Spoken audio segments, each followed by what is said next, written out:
Hello and welcome dear students. Today we are going to discuss an important topic, that is diffusion of iron technology and its implications. The main objectives of this lecture are to assess the impact of iron in the process of social formation, understand the uses of iron in the initial and later stages of its discovery, understand the development of iron ages in different parts of the world. By the end of the Bronze Age, alphabetic writing and iron technology had been perfected.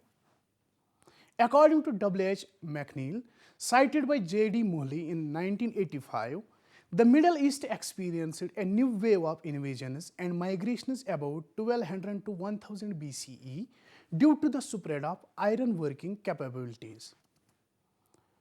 A new generation of individuals entered history records, ushering in a brutal and drastically more equitable era.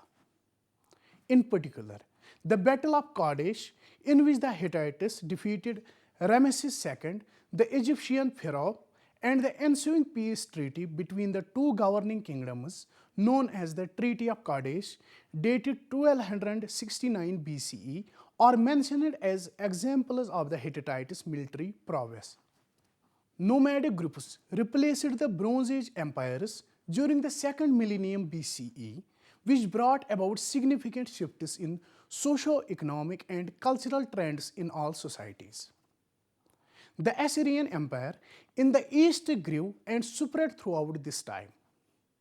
The Assyrians were a military force that made extensive use of iron due to their close proximity to the vast sources of iron in the Taurus Mountains.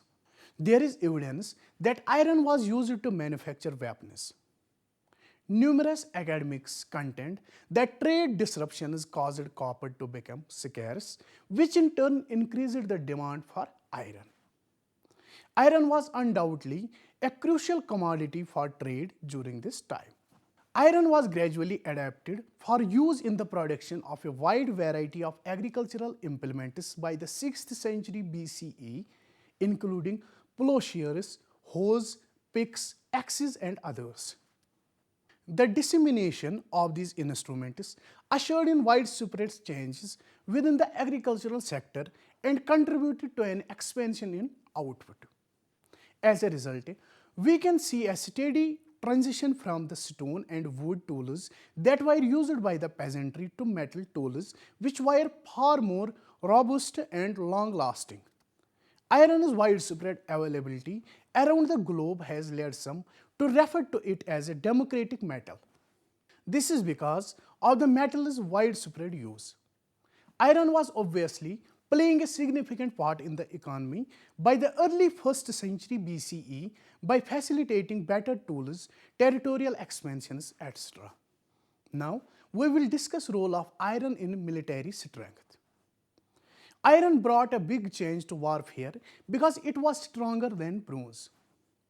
The newly rising states such as the Assyrians, Hittites, and Mitannians were skilled in using military equipment.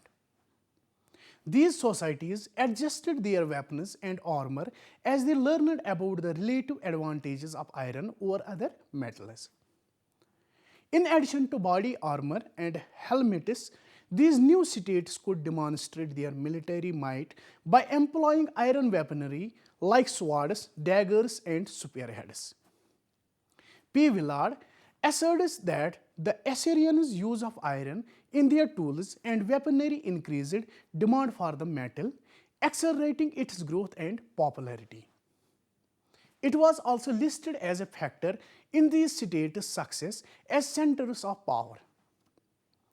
In the first millennium BCE, these three states were significant players in the Near East power struggle and dominated the production of iron tools and weaponry.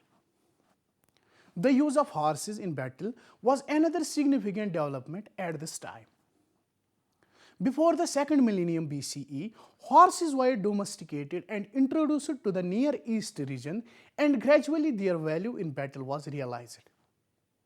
A specialist warrior class on chariots and horses was also created as a result, in addition to introducing a new warfare technique. The Sumerians had previously utilized solid-wheeled chariots, but by the first millennium BCE, spoked wheel chariots drawn by horses had been developed. The success of these new kingdoms depended a lot on chariots and horse-riding soldiers. Along with the use of iron weapons, it had a significant effect on how well the Mitannians and Hittites could fight.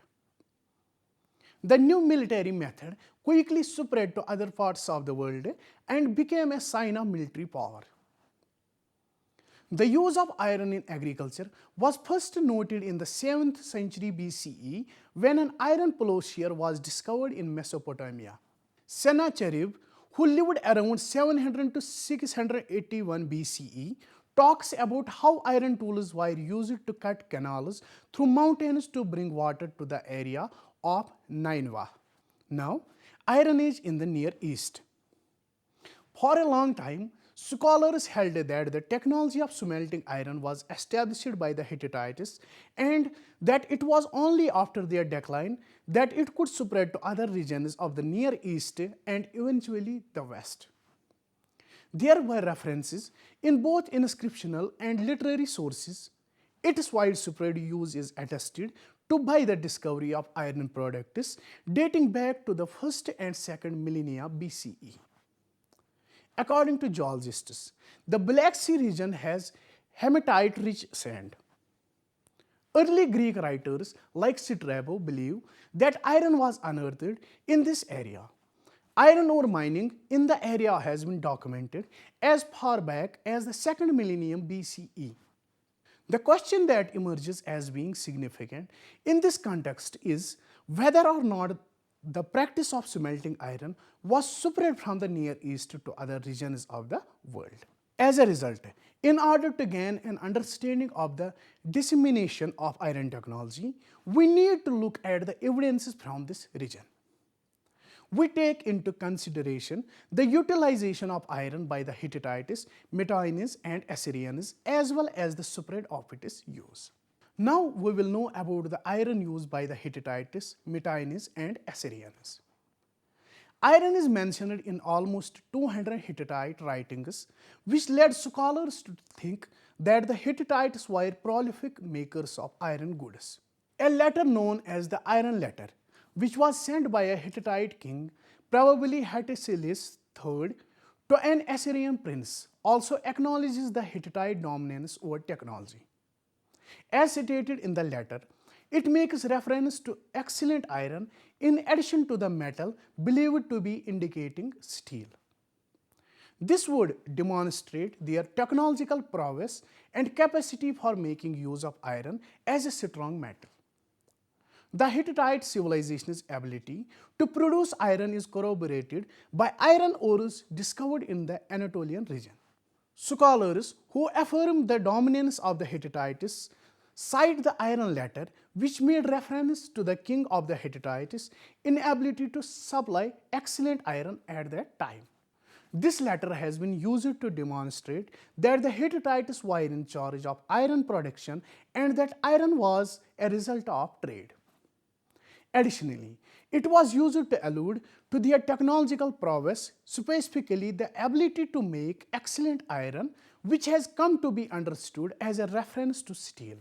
J. Sizlova, cited in Kordani, outlined the sequence of iron spread throughout the Hittite period as: first, during the Old Hittite period, which runs from 1700 to 1600 BCE, and this was the time when iron was prized and used in rituals. The Middle Hittite period, that is from 1500 to 1400 BCE, saw an increase in the number of iron objects and the addition of iron to ceremonial goods. Third, the Hittite Empire's era of supremacy, that is from 1300 to 1200 BCE, witnessed the manufacturing of various iron items such as daggers, knives, spearheads, etc. Although less iron jewelry was worn at this time. With these divisions, Sizlova charts the progression of iron's use from being regarded as a valuable metal to a widely used metal. Iron was mentioned together with lapis lazuli and other valuable and semi-precious products during the early period, when the Hittites only used iron for ritual purposes. Iron is mentioned on the clay tablets discovered in the palace of Bogazkoy, that is in modern Turkey, alongside gold, silver, bronze and copper.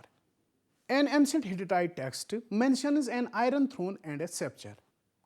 The written records make reference to many implements, including the sword, daggers, and knife blades. Iron workers are also mentioned in the Hittite writings. Yet, other than the Hittite Empire, experts like Yeltsin and others point to places like Anatolia where iron might have been smelted. And based on this, some academics doubt the Hittite monopoly theory. Nevertheless, despite the fact that only a few iron artifacts have been discovered among the archaeological remains, the Hittite writings cited above unquestionably demonstrate that they were able to successfully manufacture iron and associated tools by the 2nd millennium BCE. The political history of the area reveals a fight for dominance over resources between the Hittites and the Mitannians. Suppilulimas, first of the Hittites, who later ruled over Aleppo and Elaka, may have attacked the Mitannians for a number of reasons, one of which may have been the necessity to control the routes leading to the Mediterranean iron supplies. As a result, it disproves the idea that only Hittites were skilled in iron working. Various scholars are of the view that well-made iron tools have been found that date back to the 9th century BCE. According to the Amarna tablets from Egypt, an iron-bladed axe with a bronze handle was sent as a gift by the Mitanni monarch Tusrata to the pharaoh Amenophis III in the late 14th century BCE. This discovery was made near Ras Shamra, Ugarit. This again calls into question the idea that iron working was a skill that was exclusively to the Hittites. In addition, the gift list distinguishes between steel and iron daggers.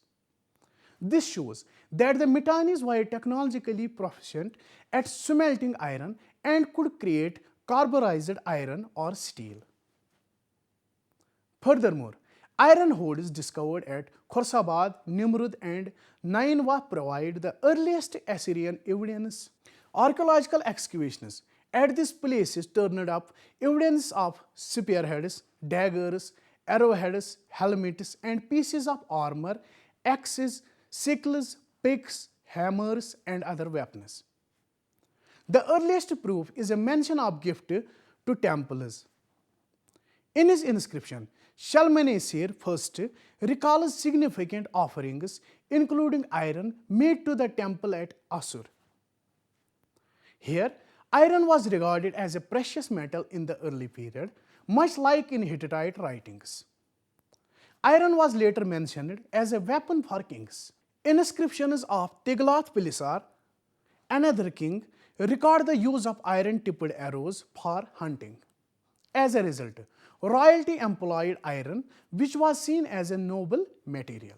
For instance, Tukulti-Ninurta II, the Assyrian king, was given a tribute of silver and 100 iron daggers.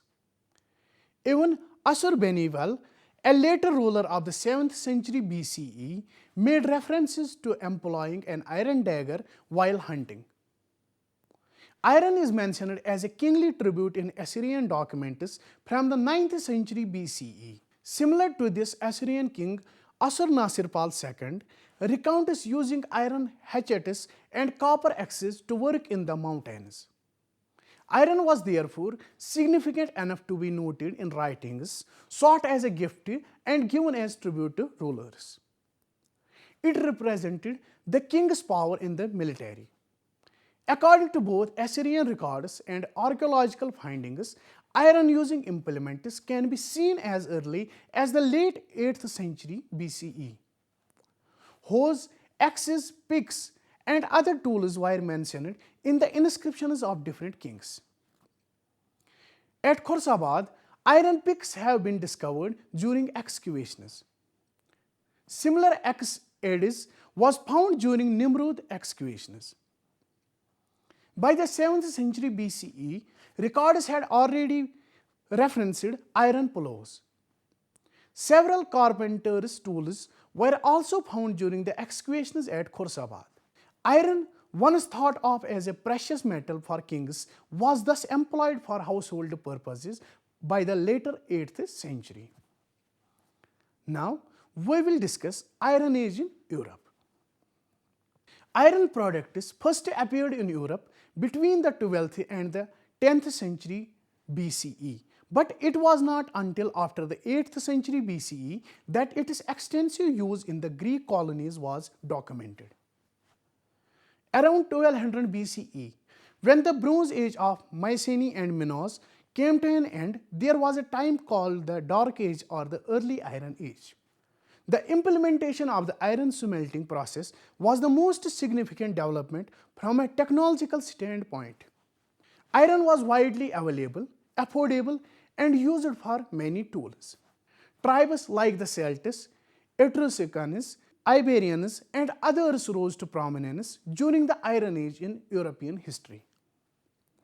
The Levant, that is Eastern Mediterranean and West Anatolia, provided the Greeks with iron daggers, swords, and ironworking technology.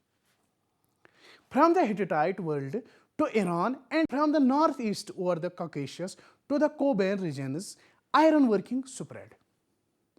By the 10th century BCE, swords and other early iron tools found in Europe were similar to those made in the Bronze Age. The European cultures of the late Bronze Age, such as the Urnfield people of Western Hungary, could make good use of their surroundings despite lacking a centralized governmental structure. Farmers, traders, and metallurgists were among them. After 1000 BCE, their trade network significantly aided the expansion of iron technology across Europe. It is widely accepted that the technological advancements in ironworking had their origins in Anatolia and were spread to other countries by settlers from the Eastern Mediterranean as well as by semi-nomadic people from the Black Sea region. Bronze swords, hilts from Switzerland, sword blades, and arrowheads from France were among the early iron artifacts discovered. Iron technology was distinct from bronze technology, but it was also more commonly used, cheaper to produce, and could be used to make tools and weapons, as was the case with bronze. A major factor in bringing about change in Europe was the use of iron in agricultural instruments like axes, hoes, and plowshares, which led to increased crop yields and better food surplus. As a case study of the European Iron Age, we shall examine one of the early cultures, the Hellesthead culture. The Hellesthead culture developed near the southern Austrian city of Salzburg, where grave goods such as gold and amber, glass, bronze, and iron were discovered. Swords, daggers, axes, and other weapons were also plentiful. In Central Europe, the Hellesthead civilization demonstrates the change from the Bronze to the Iron Age. The Urnfield people, a warrior tribe in Western Hungary who lived in the late 2nd millennium BCE, first settled in the area in the 8th to 7th century BCE. They were distinguished by the way they buried their deceased, which involved cremation and urn burial. Later, they migrated to portions of Central and Western Europe. They were renowned for their fortifications and bronze work. Around 800 BCE, a significant commercial hub arose in the Austrian alpine town of Hellstatt. A cemetery close to the salt mines has artifacts from the early Iron Age, including huge knives, spearheads, swords, and other iron weaponry. Trade in this area was firmly established, and cities like Huenburg quickly became significant economic hubs. Burials in wooden chambers were a prominent aspect of the time. Because of the discovery of bronze helmets, shields and other weapons as well as numerous other types of vessels, these burials were thought to be those of a warrior class. Iron and occasionally bronze swords were discovered in the burials. The aristocrats of West Central Europe built fortified hilltop settlements that served as the administrative centers during the Hallstatt period. They decorated the graves of the dead with unusual items including jewelry, shields, swords, and other artifacts. It depicts a culture in which warfare, raids, etc. were significant facets of the social structure. They had a long-standing relationship with the Mediterranean area. The Western Hallstatt fortified settlements, according to Peter as well, were towns with a commercial purpose. Arnold, however, contends that they served a more symbolic purpose. Short swords distinguished the Hallstatt culture's penultimate stage, and by 500 BCE, some of the centers had moved westward. Huenberg was one place where the Hallstatt chief lived. It was located in Germany on a mountain top overlooking the Danube. Between 650 and 450 BCE, the fortifications were upgraded. Mud bricks were occasionally used to construct the walls, which reflect Mediterranean influence. They traded amphoria, that is jars and jugs, in addition to black pigs, vases, silk, etc. from Massalia, a Greek trading hub close to the Rhine. The burials reveal the elite's wealth accumulation. Along with items made of wood, bead, and pottery, the graves also included a range of bronze-made items. Although trade in the Mediterranean did not completely cease, there was a fall in trade. The site had been abandoned by 400 BCE and no more burials had been discovered. The Latin civilization, dated to the late Iron Age, about 600 to 400 BCE, came after the Hallstatt culture. Along with other regions, regional trade and manufacturing centers were discovered in Poland at this time. Ironworking became more widespread and was no longer just practiced by elite people during this time.